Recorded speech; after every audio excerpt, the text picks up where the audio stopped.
Hello friends, सभी को नमस्कार। Welcome back to my YouTube channel. साथियों, आज की वीडियो मेरे उन शिक्षक साथियों को समर्पित है जो यूपी टेट या सी टेट की तैयारी कर रहे हैं। आज की वीडियो मनोविज्ञान के शिक्षण विधियां व उनके जनक से संबंधित है। साथियों, प्रतिवर्ष इस टॉपिक पर लगभग 2 क्वेश्चन आते हैं जो 2 नंबर के हो जाते हैं। अगर आप इस वीडियो को अंत तक देखेंगे तो आपके 2 नंबर पक्के हो जाएंगे। साथियों, वीडियो शुरू करने से पहले आपसे निवेदन है कि यदि आपने अभी तक मेरा यूट्यूब चैनल सब्सक्राइब नहीं किया है तो प्लीज़ आप मेरा यूट्यूब चैनल सब्सक्राइब करें, जिससे आपको इसी प्रकार की अन्य उपयोगी वीडियो समय समय पर मिलती रहा करें। आपको बताना चाहूँगा कि मैं बेसिक शिक्षा विभाग से संबंधित वीडियो बनाता हूँ, जिनको मैं अपने YouTube चैनल पर तो अपलोड करता ही हूँ। मैंने इनके लिए एक व्हाट्सएप ग्रुप और टेलीग्राम ग्रुप भी बनाया हुआ है। तो शुरू करते हैं आज की वीडियो और देखते हैं शिक्षण विधियाँ एवं उनके प्रतिपादक। सबसे पहले आता है किंडरगार्टन विधि। साथियों, किंडरगार्टन विधि का जो प्रतिपादक हैं वो फ्रोबेल थे। किंडरगार्टन का अर्थ होता है बच्चों का बागीचा। फ्रोबेल बच्चों को एक अविकसित पौधा मानते थे, जिन्हें स्कूल में अध्यापक रूपी माली द्वारा सींचकर बड़ा व काबिल किया जाता है। नंबर 2 पर है मॉन्टेसरी विधि। साथियों, मॉन्टेसरी विधि के जो प्रतिपादक थी वो मारिया मॉन्टेसरी थी। मॉन्टेसरी पद्धति 2.5 से 6 वर्ष के बालकों के लिए प्रयोग में लाई जाने वाली पद्धति है, जिसका विकास 20वीं सदी के प्रारंभ में डॉक्टर मारिया मॉन्टेसरी के द्वारा हुआ था। अब आती है खेल विधि। खेल विधि के जो प्रतिपादक थे वो थे हेनरी कॉल्डवेल कुक। साथियों, यह इस प्रकार की विधि है जो बालकों को उसी उत्साह से सीखने की क्षमता देती है जो उसको स्वाभाविक खेल में पाई जाती है। इस तरह से इस विधि को खेल विधि कहा जाता है। खेल विधि के बाद आता है डाल्टन विधि। डाल्टन विधि के जो प्रतिपादक हैं वो हैं हेलन पार्कहर्स्ट। साथियों, ये हेलन पार्कहर्स्ट लेडीज़ थी और अमेरिका की बहुत बड़ी शिक्षा शास्त्रिणी थी। सन 1912 में अमेरिका की शिक्षा शास्त्रिणी ने 8 से 12 वर्ष के बीच की अवस्था वाले बच्चों के लिए एक नई शिक्षा योजना बनाई जिसका नाम था डाल्टन विधि। ये एक काफ़ी फेमस विधि थी। इसके बाद आता है पर्यटन विधि। पर्यटन विधि के जो प्रतिपादक थे वो पेस्टोलॉजी थे। पर्यटन विधि आप जानते हैं कि इसमें बच्चों को भ्रमण पर ले जाया जाता है। ये काफ़ी खर्चीली विधि होती है। इसके बाद आता है खोज विधि। खोज विधि को ह्यूरिस्टिक मेथड या अन्वेषण विधि भी कहते हैं।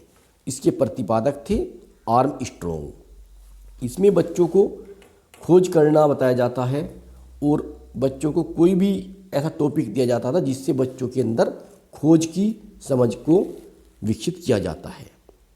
नेक्स्ट आता है प्रश्नोत्तर विधि। प्रश्नोत्तर विधि के प्रतिपादक थे सुकरात।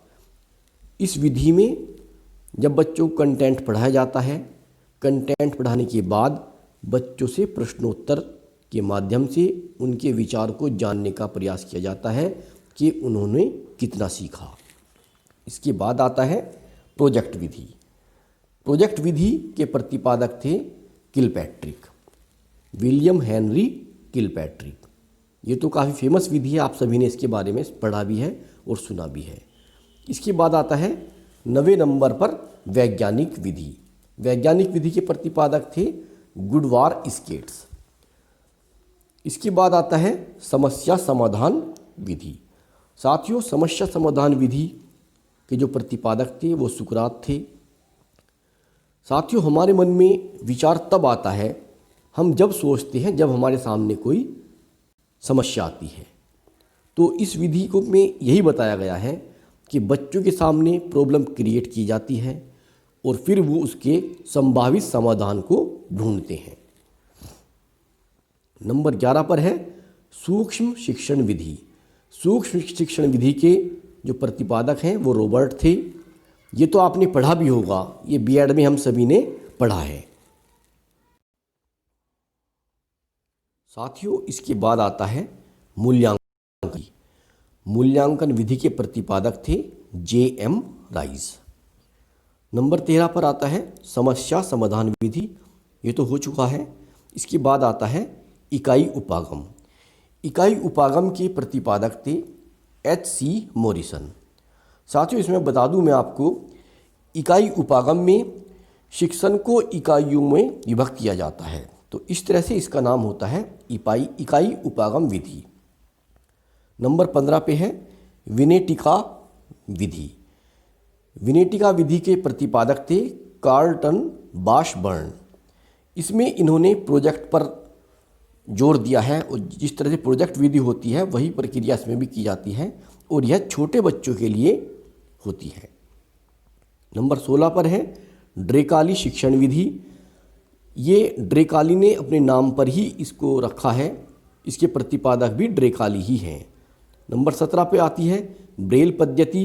ब्रेल पद्धति के प्रतिपादक हैं लुईस ब्रेल। साथियों, ब्रेल पद्धति में ये 6 डॉट पर आधारित होती है। ये जो अंधे बच्चे होते हैं ये उनके लिए विकसित की गई थी। नंबर 18 पर आती है प्रक्रिया विधि। इसके प्रतिपादक हैं कमेनियस। नंबर 19 बेसिक शिक्षा पद्धति। ये महात्मा गांधी की देन है। हालांकि उस समय पर ये ज़्यादा नहीं चल पाई, क्योंकि महात्मा गांधी का जो विचार था वो था कि बच्चों को रोजगार परक शिक्षा दी जाए, तो ये थोड़ी महंगी साबित हुई थी और ये ज़्यादा फेमस भी नहीं हुई। इसके बाद आती है समाज मिति विधि। समाज मिति विधि को एल मोरेनो ने डेवलप किया था। इसके बाद आती है आगमन विधि। आगमन विधि के प्रतिपादक थे अरस्तु। इस विधि में ज्ञात से अज्ञात की ओर चला जाता है, विशिष्ट से सामान्य की ओर तथा मूर्त से अमूर्त की ओर। निगमन विधि। निगमन विधि के प्रतिपादक थे प्लेटो और इस विधि में सामान्य से विशिष्ट की ओर बढ़ा जाता है। इस प्रकार यह आगमन विधि के बिल्कुल विपरीत है। नेक्स्ट है हर्बर्ट विधि। हर्बर्ट विधि को डेवलप किया था हर्बर्ट ने। प्रश्नावली विधि। साथियों, प्रश्नावली विधि के जो प्रतिपादक थे वो थे वुडवर्थ।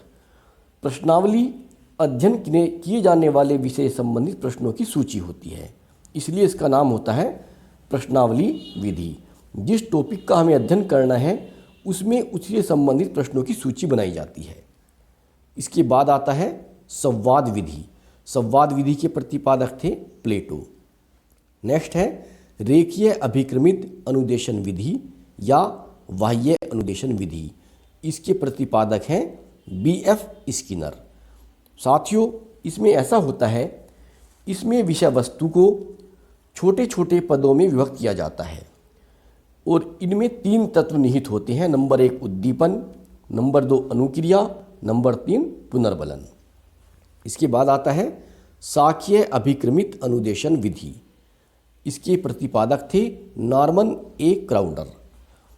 साथियों, इस विधि में इसको हम आंतरिक अभिक्रम भी कहते हैं।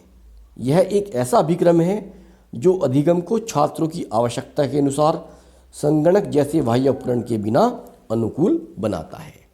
इसके बाद आता है नंबर 28 पर अवरोही अभिक्रमित अनुदेशन विधि। इसके प्रतिपादक थे थॉमस एफ गिलबर्ट। तो साथियों, ये कुछ विधि थी जो मनोविज्ञान में आती है और इसमें से प्रतिवर्ष कम से कम 2 क्वेश्चन पूछे जाते हैं। तो साथियों, इस वीडियो में इतना ही। अगर आप और वीडियो देखना चाहते हैं तो आप मेरा चैनल सब्सक्राइब कर लीजिए, इससे आपको अन्य वीडियो भी देखने को मिल जाएंगी। इस वीडियो में इतने ही, मिलते हैं आपसे बहुत जल्द अगली वीडियो में। तब तक के लिए नमस्कार। Have a nice day.